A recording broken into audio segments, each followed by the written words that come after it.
Welcome guys. This is one of the most requested video I ever got. How to improve your skills to become a pro player or how to get better at PUBG Mobile. If you asked this question to anyone, they would just say three things. Step 1. Get the fastest internet connection as possible that turns your ping to 0 milliseconds. And step 2. Get the most powerful device in the world that can run PUBG at 90 FPS, aka iPad Pro, so you can see your 0KD in 90 FPS. And step 3. Play Claw. Now you'll become pro player.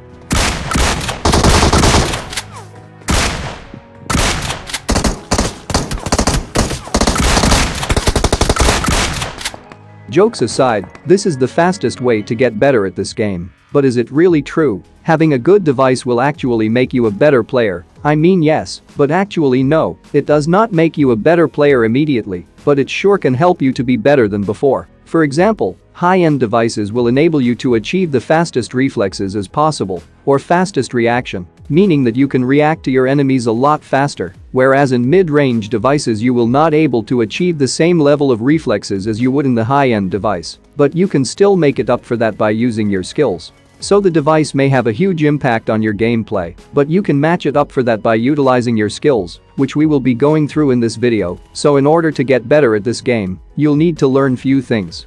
The first one is obviously to improve your aim or aiming skills, but not just that, you'll also need to improve the recoil controlling, along with your reflexes or reaction time, as well as your movements, which is also really important, and other things as followed, such as game sense, which kinda includes experience and better decision making or better thinking ability on how well do you handle panic situations. But most importantly, how to get the most out of your device, even if you have a low-end device or the mid-range ones. Let's start with the aim. Aiming is what you do all the time, but doing it with best accuracy is what you need to learn in order to improve your aim, along with spray controlling. This is divided into 3 different categories: close range, mid-range, and the long range. Most of your fights will be taken place in close range, and it's very high-risk zone, because if you mess up in close range, you'll get directly knocked and finished immediately. Whereas in mid-range or long range, you can get away from your enemies, but in close range you can't, so that's why you need to improve your close combat skills first.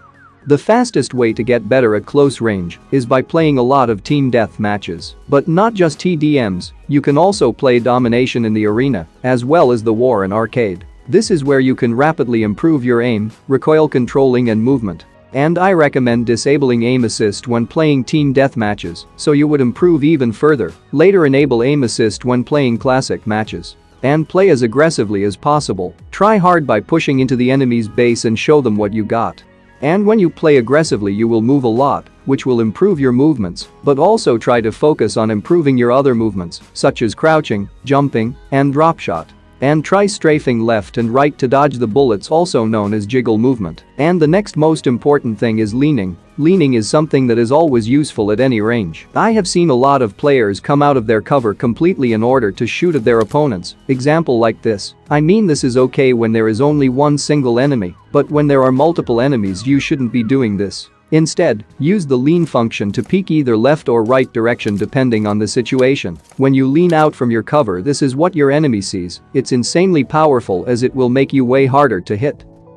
And the next thing is to improve your hip fire accuracy. Everyone has their own ways of practicing hip fire, but if you're a gyroscope player, then the best way to learn how to use gyro for hip firing is by setting up your ADS sensitivity to 1%. So now you'll fully rely on gyro. And now practice the new 1% ADS sensitivity in TDMs to understand how it will help you a lot. I already made a video on this topic. If you want to learn more about it, check that out, link is in description as well as on the top right corner of your screen.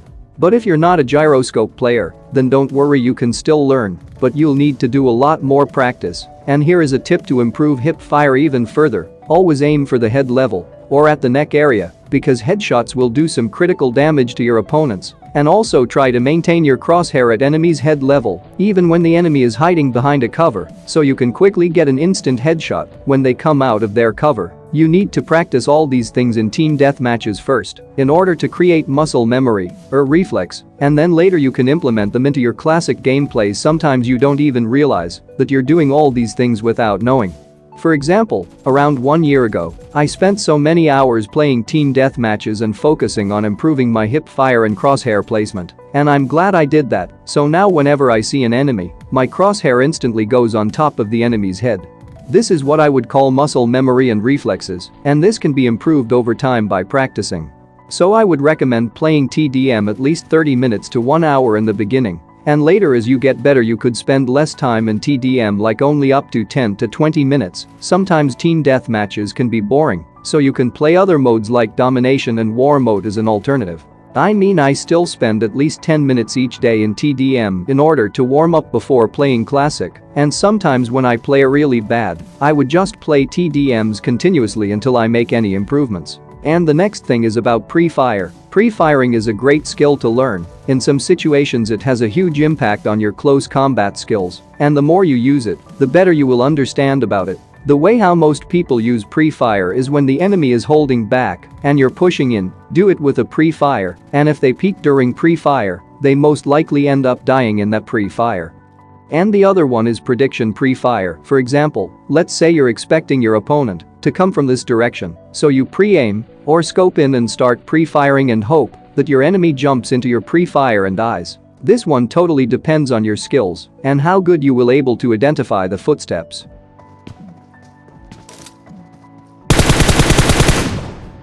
So the pre-firing skills will improve along with other skills. Alright, let's move on to the mid-range. This is where you usually start spraying at enemies, so you'll need to learn how to control recoil. You can't actually learn mid-range in team deathmatches, so for this, you'll need to go to training grounds and pick up your favorite weapon and get the maximum ammo as possible and climb up on top of this hill.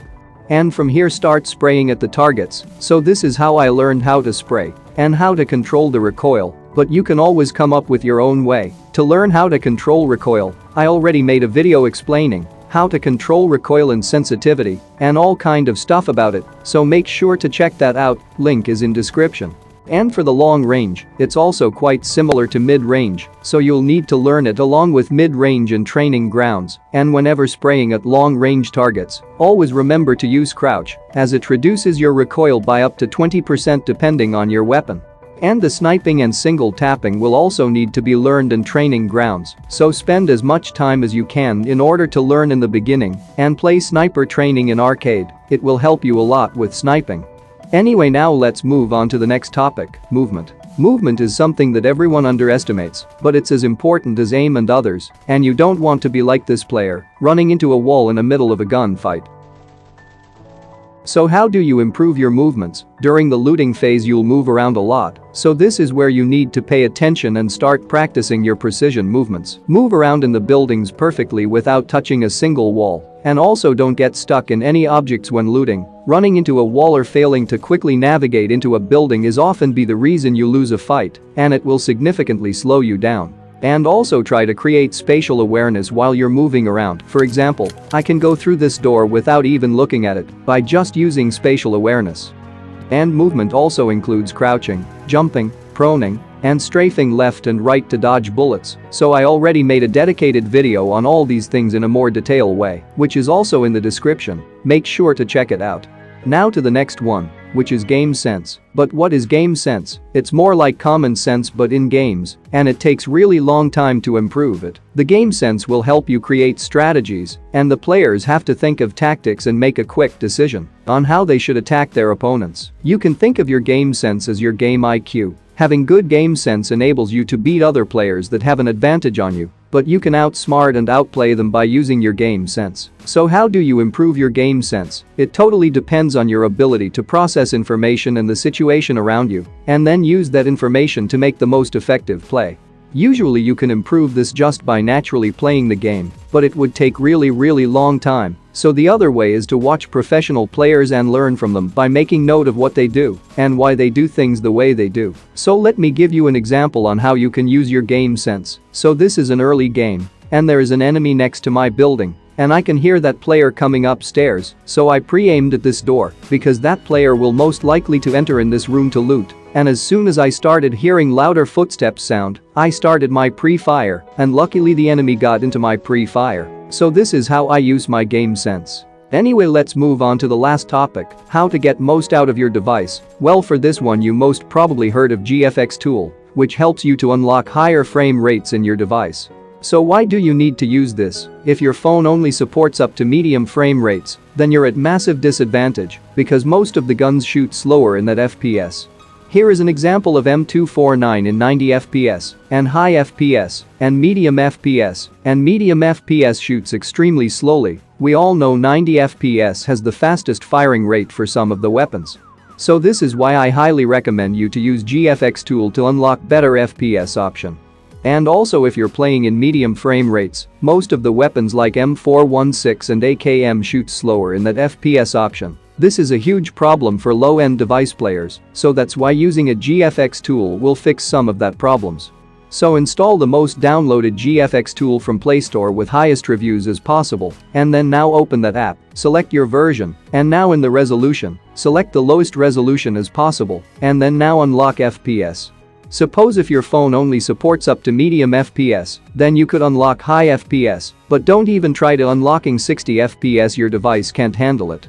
So only unlock one higher frame rate option. For example, if your device supports only up to medium, unlock high FPS, and if your device only supports up to high FPS, then unlock ultra FPS. Similarly, if your device supports ultra FPS, then unlock 60 FPS. So this is how you should be unlocking FPS, instead of going directly to 60 FPS, as it could cause overheating and more lag. And here is the rest of the settings for GFX tool. I would put every graphics settings to lowest as possible in order to get more FPS. There is a lot of rumors saying that using GFX tool could get you banned, so use it at your own risk. I personally used GFX tool when I had an Android phone. I always select lowest graphics settings in order to get more stable FPS. I know the graphics looks really terrible, but it's always a better choice to sacrifice some your graphics in order to get more FPS, as it can improve your gaming experience by a lot.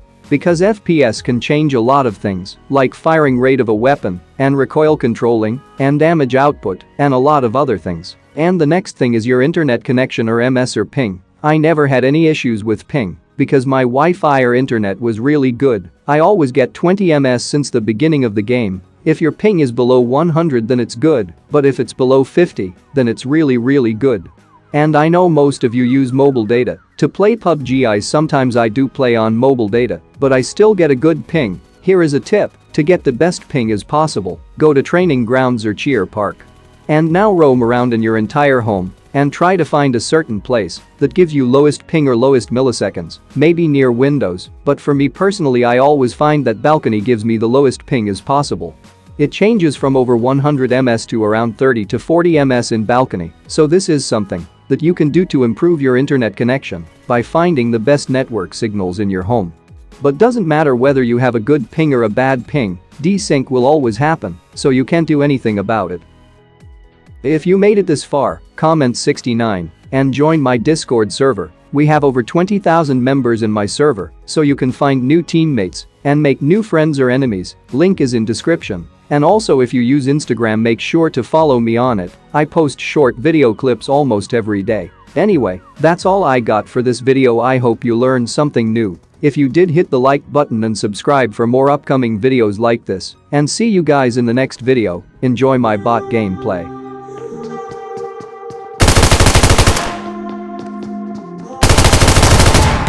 Walking around in the circle of life, doing a thing I know.